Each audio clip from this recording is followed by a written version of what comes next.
The first of those, quite a famous one in the world, McDonald's. So McDonald's, what do? Well, actually, they are a fast food service. That is their role in life, to actually be ready with food very, very quickly. At breakfast time and lunchtime, very, very busy times for their outlets where people come along and queue. They get to the front, they give their order, they receive the goods, they pay their money, and they can be into that outlet and back out again within 2 to 3 minutes, even in the rush hour. A fast food service. This service is clearly adequate for those wanting to be served with this food and drink quite quickly, in only a matter of a few minutes, as I say, and at a fairly low price. It is satisfactory service, there is no doubt about that. Others have followed that model.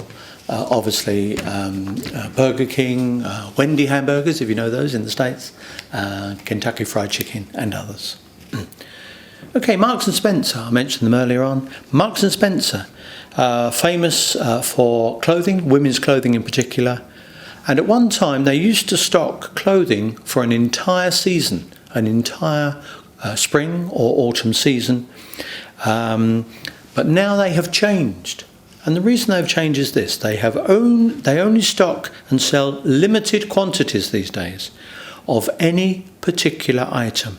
It's only there within the store for a few weeks, and then it is removed and replaced by an entirely different product, even within the same season. So in effect, a limited edition. This means shorter production. The production runs are shorter and could be more costly to Marks and Spencer. But what they realise is that it does satisfy their female customers, as not too many of them want to be walking around wearing clothing that's identical to that being worn by other women. Third example, quite a famous one in the United States, is a company called Southwest Airlines. They have been amazingly successful in internal flights within the United States, and they are successful for these reasons. They provide lower fare. The booking is simplified, so simplification. They are efficient, highly efficient in what they do. They use new technology. They are convenient. They focus on their customers, and they have built also not only a customer relationship, but also an employee relationship. Now going to go on to a fourth example, and this is to do with a dealership for the car manufacturer, the German car manufacturer BMW. And it's entitled Joanne Manages the Schedule. Joanne Chung is the senior service advisor at a leading BMW car dealership. She and her team interface between customers who want their cars serviced and repaired and the 16 technicians who carry out the work in their state-of-the-art workshop. According to Joanne, she says there are 3 types of work that we have to organise. The first is performing repairs on customers' vehicles. They usually want this work doing as soon as possible. The second type of job is routine servicing.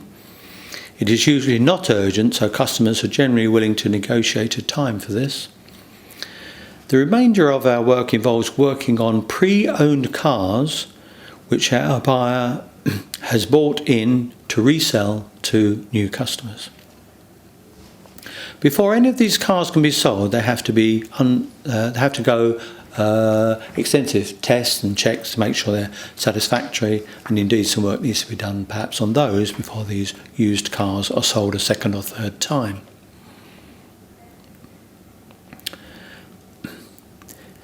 On occasion there are emergency repair works needing to be done for customers who've had a slight bit of damage, a dent to their car or something of that nature, and that has to be fitted into the schedule as well. If someone is desperate to have their car repaired at very short notice, we sometimes have to drop their car in have to arrange for them to drop their car in as early as possible in the day and pick it up as late as possible at the end of that day. This gives us the maximum amount of time to fit it into the schedule again. There are a number of service options open to customers. We can book short jobs for a fixed time, and do it while they wait. But most commonly, we ask the customer to leave the car with us and to come and collect it later. To help our customers, we have 10 loan cars which are booked out on a first come, first served basis. Alternatively, the vehicle can be collected from the customer's home and delivered back there when it is ready.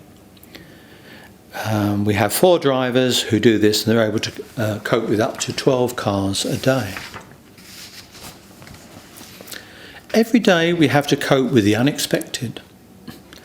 A technician may feel that the extra work is needed. Customers may want extra work to be done. Technicians are sometimes ill, which means we have an employee missing that day. That will also affect the schedule, of course. Occasionally parts may not be available, and so we have to arrange with the customer for the vehicle to be rebooked for a later time.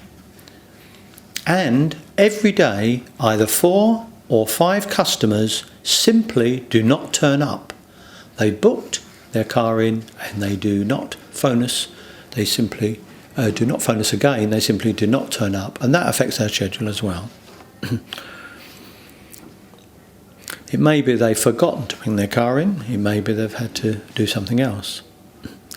We can cope with most of these uncertainties because our technicians are flexible in terms of the skills they have and the times that they are willing to work. They are on occasion willing to work overtime.